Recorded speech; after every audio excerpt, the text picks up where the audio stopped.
तो फ्रेंड्स, जैसा मैंने डिस्कस किए प्रीवियस वीडियोज़ में कि मैं ही भगवान खुदा और गॉड हूँ। और मैंने अपील किया है वर्ल्ड लीडर्स से कि आप जो है वर्ल्ड की बाउंड्रीज़ को भूल जाइए, दुनिया की सीमाओं को भूल जाइए, वीज़ा कल्चर को ख़त्म करिए। जो अंडर प्रिविलेज्ड हैं, पुअर हैं, परेशान हैं, स्ट्रगल कर रहे हैं, उनको अपने यहाँ अकोमोडेट करिए, उनको उनके वेलफेयर के लिए काम करिए, उनको अपने यहाँ सिटीजनशिप दीजिए, डेवलप करिए। सिटीजनशिप की बात है, आप पूरे वर्ल्ड को एक देखिए। आपको इतने लोगों को टेंशन लगेगी क्या करना कि भाई इतना बड़ा मेरा राज्य ये है वो है, उससे क्या फ़र्क पड़ जाएगा आपकी पर्सनैलिटी पे दुनिया के। अब मैं बता रहा हूँ, मैं ही हूँ गॉड। आप लोग मेरी बात मानिए और छोड़िए उसको कि कहाँ किसका क्या है करके।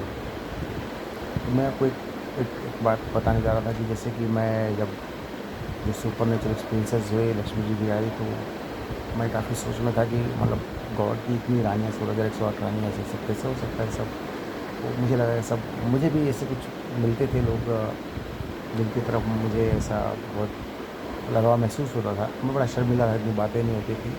तो मुझे लगता था कि लक्ष्मी जी थी वहाँ पे आती थी, ऐसा ऐसा अगर कुछ होता होगा, ऐसा कुछ सुपर नेचुरल होता होगा। तो मैं नहीं मानता था कि गॉड कितने, एक ही थी खाली, वही सीता जी थी, वही सब वही थी करके। तो फिर मैं जब काम कर रहे हैं कॉल सेंटर में, तो एक थी दिव्या शेट्टी जी, और उन्होंने मतलब ऐसी कुछ बातें हुई कि मुझे बड़ा बड़ा बहुत अट्रैक्टिव थी, बहुत डायनामिक थी, डैशिंग थी। लेकिन मैं बड़ा शर्मिला, मैं सोचता था कि मेरी शादी मुझे शायद नहीं देखना चाहिए, बात नहीं करना चाहिए सब करके। और मैं चले जा रहा था, तो एक बार ऐसा क्या हुआ पता नहीं कि देख के हंसने लगी, बुला ली करके। तो मैं थोड़ा समझ में नहीं आया, फिर बात होने लगी धीरे धीरे। फिर उसके बाद पता नहीं क्या हुआ कि वो चली गई ऐसा। फिर एक दिन मैं आया तो मैं देखा कि वो अपने फ्रेंड्स के साथ खड़ी थी। मैं थोड़ी देर देखा और मैंने मैंने सोचा ठीक है, वो मैं खड़े रहता हूँ, चले जाएगी तो चले जाएगी। फिर उसमें क्या है कि मुझे इंटरेस्ट तो लेना नहीं है। अब I am a married person. तो फिर वो काफ़ी देर में खड़ा रहा, वो भी नहीं जा रही थी, मैं भी नहीं जा रहा था। उन्होंने कुछ ऐसा इशारा किया, पागल हो गए थे।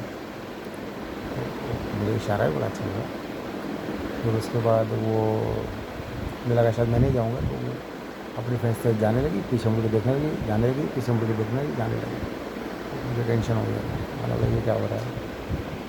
फिर मुझे धीरे धीरे रियलाइज़ हुआ कि वो दुर्गा जी हैं, जो जामवंती, जो मतलब जो दुर्गा जी का अवतार, जो जामवंती बनी थी।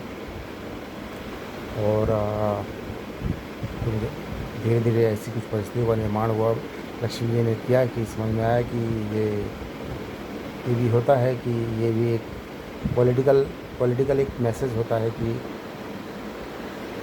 आपके पास ये है, इतनी रानियाँ हैं, तो मतलब आप इतने पावरफुल है, इतने स्ट्रेंथ है आप में।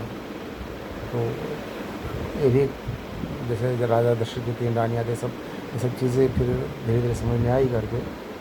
और फिर अभी वो मेरे कांटेक्ट में नहीं है, पता नहीं कहाँ है।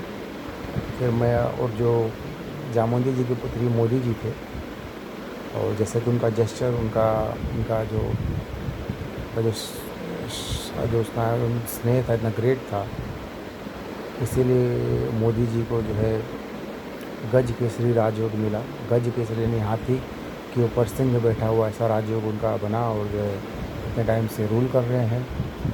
और जैसा कि